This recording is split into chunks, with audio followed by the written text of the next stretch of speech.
If you would pray with me once again. Dear God, may the words of my mouth and the meditation of all of our hearts be acceptable in your sight, O Lord, our rock and our Redeemer. Amen. Well, we are very quickly coming to the end of our journey through Believe. We have 2 weeks left after today, which will finish out the month of April for us, and then on into May. So, where have we been? We've been. It'll be 30 weeks total by the time we're done, separated into 3 10-week sections. Now, the first 10 weeks we talked about what we believe, God and Jesus and the Bible and salvation. The second 10 weeks we talked about spiritual practices, things like prayer and Bible study and worship. And these last 10 weeks we've been talking about Christian virtues, Christian characteristics. What kind of people are we becoming as a result of our faith and our practices with the goal of becoming like Jesus? And we've talked about love and joy and peace and patience and kindness. And today we're talking about faithfulness. Our key question for today is, why is it important to be loyal and committed to God and to others? And we'll find that out. The key idea of what we want to be at the end of this is to be able to say, I have established a good name with God and with others based on my loyalty to those relationships. And our key verse for this comes from Proverbs chapter 3, verses 3 and 4. Let love and faithfulness never leave you. Bind them around your neck. Write them on the tablet of your heart. Then you will win favor and a good name in the sight of God and man. So,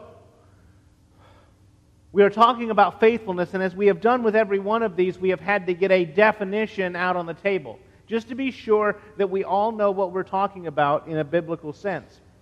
And so, faithfulness means to be trustworthy. To be faithful is to be trustworthy. To do what we say we're going to do when we say we're going to do it. To be where we say we're going to be when we say we're going to be there. To do what we promise. To come through. To follow through. To be dependable. To be reliable. To be trustworthy. To be responsible. All this is wrapped up in faithfulness. Because it means that people are able to put their faith in us.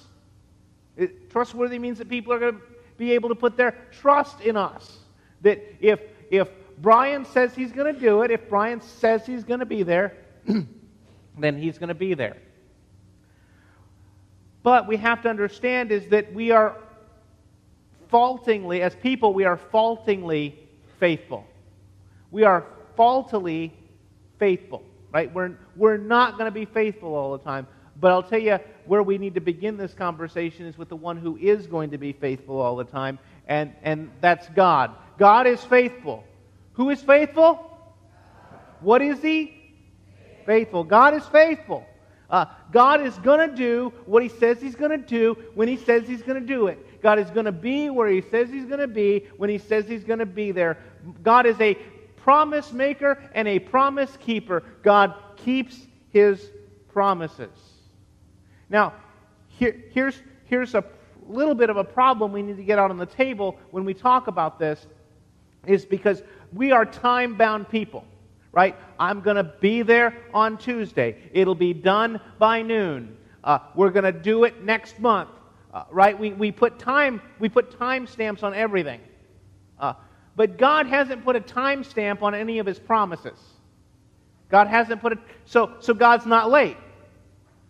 See, God's going to keep His promises, but we don't always know when, because God hasn't always told us when, because God is not bound in time like we are. Now, we all know that there's a difference in our perception of time. As I look out there, I perceive that some of you might be a bit older than I am.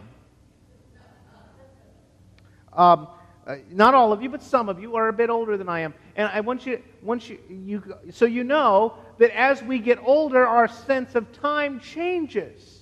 When we're children and we talk about something that's going to happen next Thursday, we're like, wow, next Thursday. Who's got time for that, right? And as we grow a little bit older, next Thursday isn't really that big of a deal, right?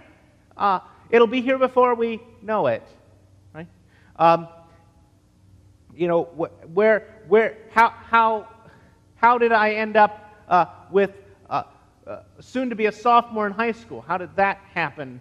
Did I fall asleep? Where was I? We know how time tends to speed up. They say that time is like toilet paper. The closer you get to the end, the faster it goes. And so, I want you to imagine what time's like for God, right? The time that we've lived, the oldest of us in here, the time that we've lived, that's like the bat of an eyelash for God. The time that this church has been in existence and ministry, that's a drop in the bucket to God. The time that the United States has existed as a nation, that's nothing to God. Right? God's not bound by time. So God is not late. He's not in a hurry. By the way, there's another thing. I said we are faultingly faithful. Right? We're going to forget. We're going to run late. We're going to get a flat tire. Stuff's going to happen. Real quick, does God get a flat tire on His way to helping somebody out? No, God doesn't. That doesn't happen to God. God doesn't forget. God doesn't run late. God doesn't get hung up on something else. He doesn't get stuck in traffic. God is faithful. Remind me again, what is God?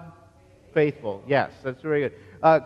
Lamentations 3:23 in our call to worship said, "Great is thy faithfulness." Great is thy faithfulness. By the way, in the song we sang, summer and winter, springtime and harvest, sun, moon, and stars in their courses above. That's God's faithfulness. He's the one that keeps the earth spinning. He's the one that keeps the earth moving around the sun. He's the one that brings the changes in the seasons.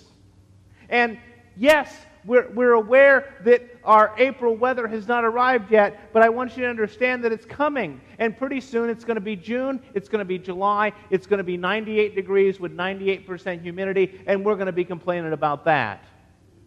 But God is faithful. It's coming.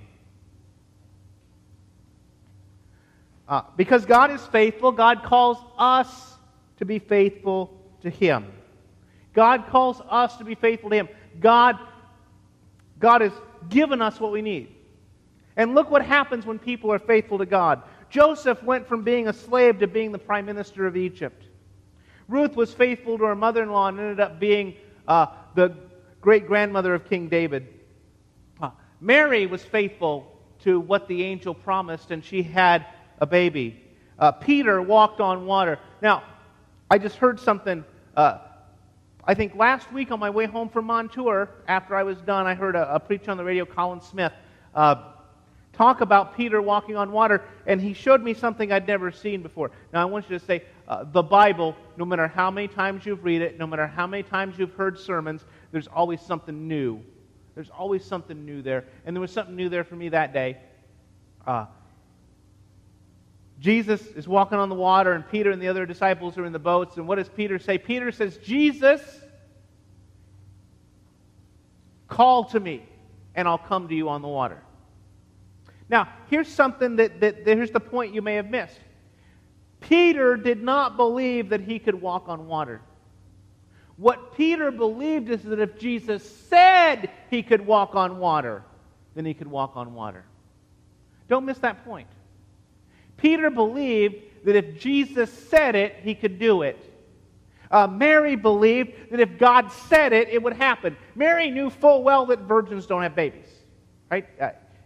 We are very much more scientifically advanced than Mary's culture was, but right, that was still true. But Mary believed that if God said it, it would happen. Mary believed that if God said it, it would happen. Peter believed that if God said it would happen. And that's faithfulness.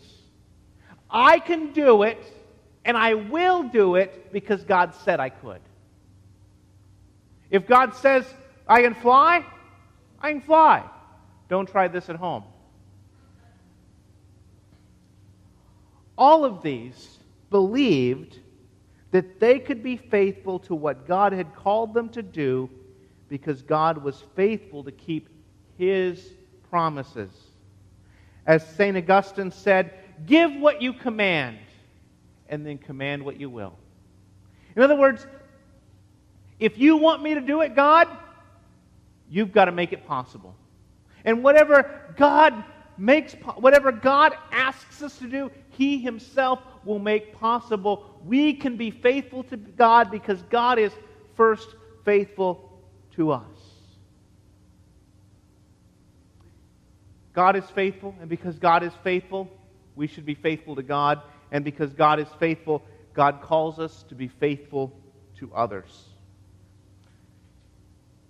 If we want to point people to a promise-keeping God, we need to be promise-keeping people.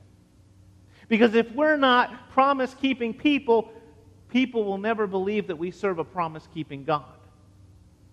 If we are people who are irresponsible, if we are people who are chronically late, if we are people who are not dependable, reliable, honest, trustworthy, the people we interact with are never going to believe in our God.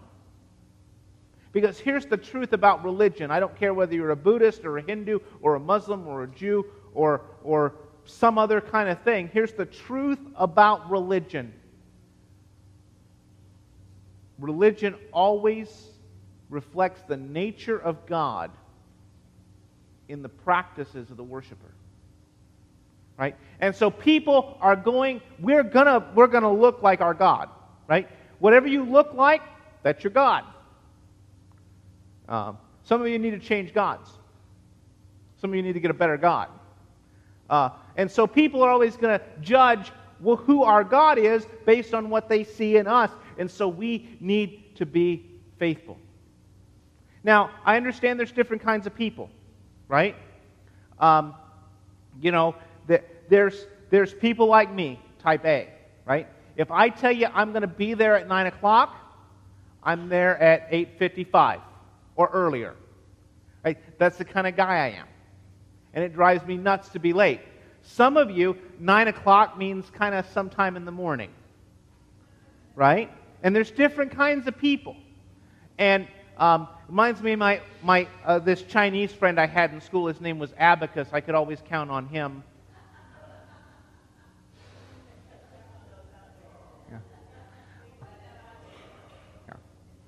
Yeah. Anyway, people have to be able to count on us. We have to be faithful. We have to be faithful in our marriages. We have to be faithful in our families. We have to be faithful in the work that we do in the marketplace. We need to be faithful in our communities, and we need to be faithful to one another in our church, because we will reflect the faithfulness of God even in our faults.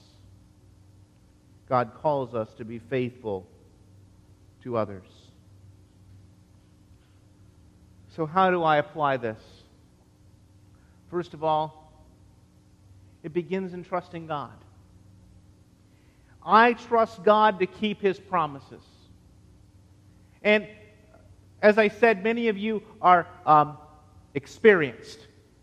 Right? You've been through life. Right? And you're here. How many of you would say, yeah, I've gone through some things, it's a miracle I'm still here?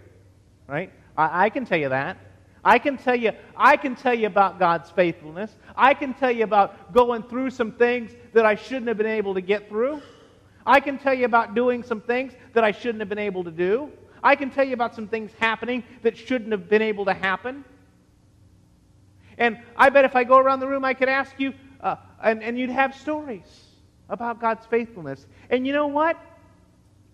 Even if life has been just awesome for you, and you've never had like any kind of big problems, and man, has God been faithful to you, right? Because you think you did that? God is faithful. God keeps His promises. God provides for us. God protects us. And if God wasn't providing and protecting us every moment or every day, none of us would be here this morning. And we know that to be true. And we know that there might be some of us, we're in the middle of something. We're in the middle of something, whatever it is, and God's gonna get us through it. Because God keeps His promises. And when we can drill down into that, and we can fasten onto that, and when we can put our faith in that God is faithful and that God will keep His promises, then we can move on to the next step. I trust God to help me keep my promises to Him and to others. Because we're not going to be faithful without God. We're not going to keep our promises. We're not going to be dependable. We're not going to be reliable. We're not going to keep the promises we've made in our marriage vows. We're not going to keep the promises that we made when we became disciples of Jesus Christ and became members of the church. We're not going to do that without God's help. And God has promised to help us. Because whatever God asks of us, He empowers us to do. Because God is faithful, we can be faithful as well. Let us pray.